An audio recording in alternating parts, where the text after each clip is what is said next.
Oh, Now, moving into, like you said, my real favorite step here. And the good thing is talk to him. it doesn't require too much work. But the ninth step here is to build that equity.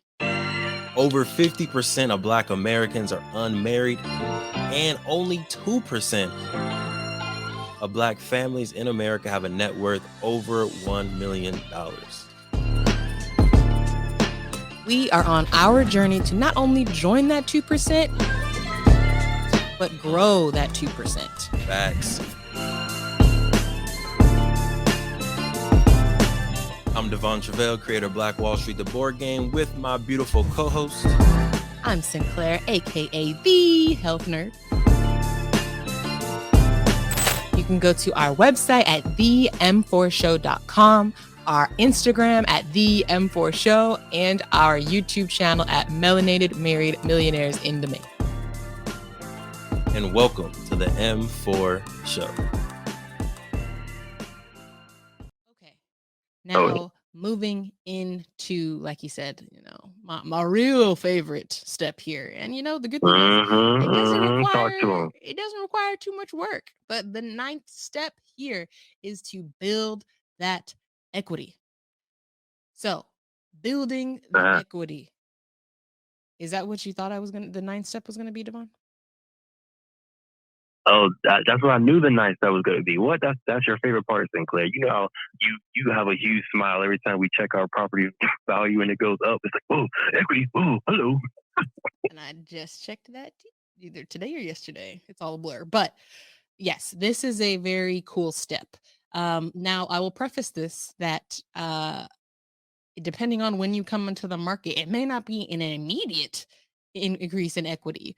But if you do your research on the area, on what's happening, you can be strategic about this part.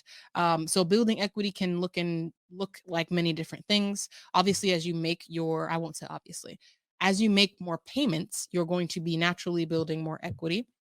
But equity does imply that the value of the property goes up, which over time, history shows that is going to happen.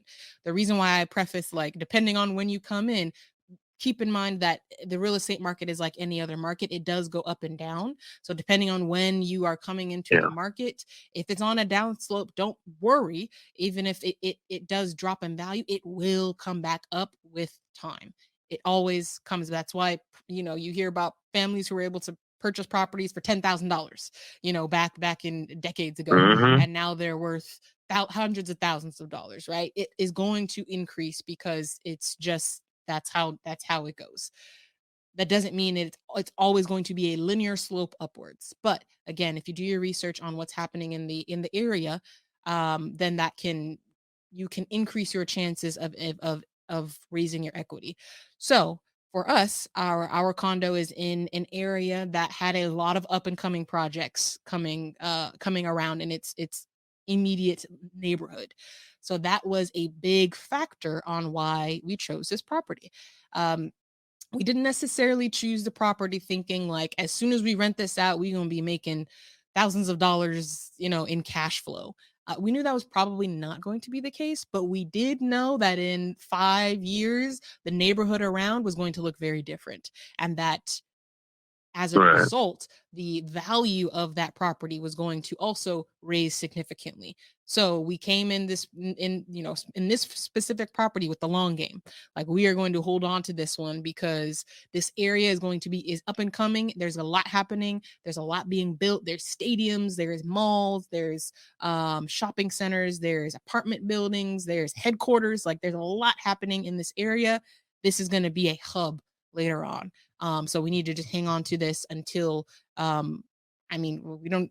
we're probably going to pass this down to our kids, right? We don't even have necessarily an exit strategy, but the plan was, let's build enough equity into this property so that we can now leverage this equity to buy other properties, to use it for construction, to use it for other investments.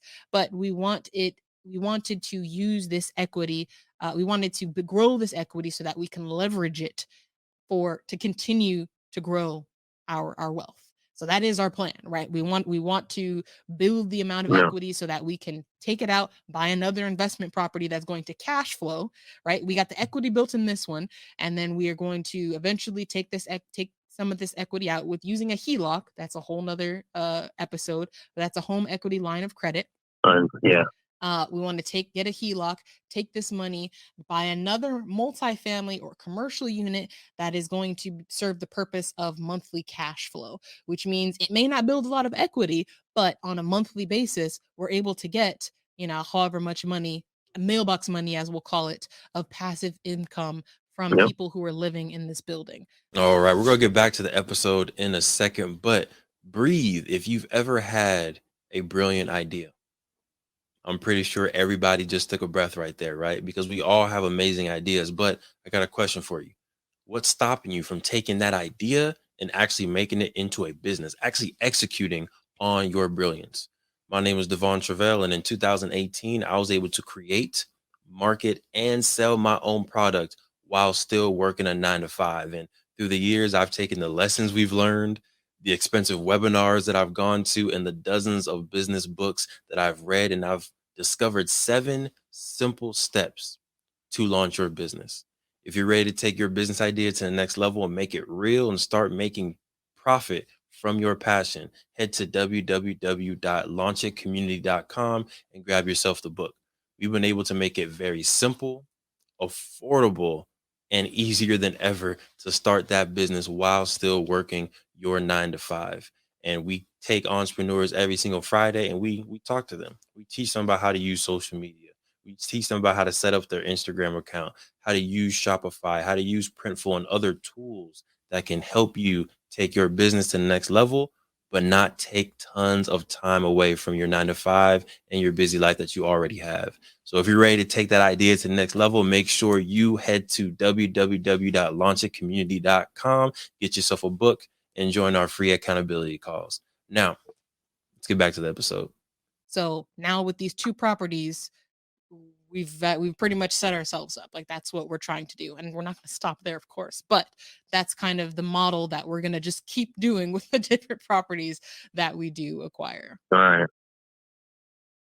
What you got? And I wanted to add a little bit more context to the reason why real estate prices usually, over periods of time are going to go up, right? So number one, just the basic supply and demand of housing, right? So depending on where you are, if you're in California specifically, we have like almost a housing shortage. Not almost, we have a housing shortage. And in a lot of the urban communities, there is a housing shortage. So literally, because the supply is low, the demand is high, the price will be pushed up. When you go out to rural places, like, where like a Bakersfield out in California, or like out in the countryside in Illinois, the supply may be a little bit higher, the demand may be lower, so the prices may be lower or stagnant. But then now you have what Sinclair was talking about, development, right? New things that are coming in, stadiums, gentrification within a certain neighborhood, or urban renewal, whatever they want to call it. There's development coming to an area. Now you know that the demand is going to increase because of the attractions coming. And then third, another factor is inflation. Inflation is going at about a rate of 3% per year. So if you have $100 in the bank this year and you don't add anything to it, the next year that same $100 only has $97 of purchasing power. So over time, your money loses its value. It takes more dollars to buy the same thing. Now, where with money, that's a bad side, the real estate, kind of like cryptocurrency or like gold, is an asset, can serve as a store of value. So you buy your home for $100, and this is clearly unrealistic, but on auction.com, you can buy some stuff. But simple numbers, you buy your home for $100 or $100,000. The next year, simply with inflation, you should gain 3%. So that same home that cost $100 or $100,000 to purchase now should be at least 3% higher just with inflation. Okay, so again, you have at least 3 factors that are working with the ebbs and flow of how much real estate will cost in your area. And that's why in general, over time, especially in America, the real estate prices are going to go up. Good point. Good point. And again, why real estate is like a no-brainer investment. You gotta at some point, I definitely recommend everybody getting into the game. Because like I said, you're in the game one way or another. Just might as well be on the landlord side of it. Thank you for supporting the M4 show and our mission to increase the wealth of Black families. If you received any value from this episode, any value at all, any, do us a favor and give us a like and subscribe on YouTube and Apple, Spotify, anything, all of them, all of them, wherever you're listening. Go ahead and like and subscribe. And after you like and subscribe, make sure you send this episode to at least one family that you really want to see win. We'll catch y'all next time.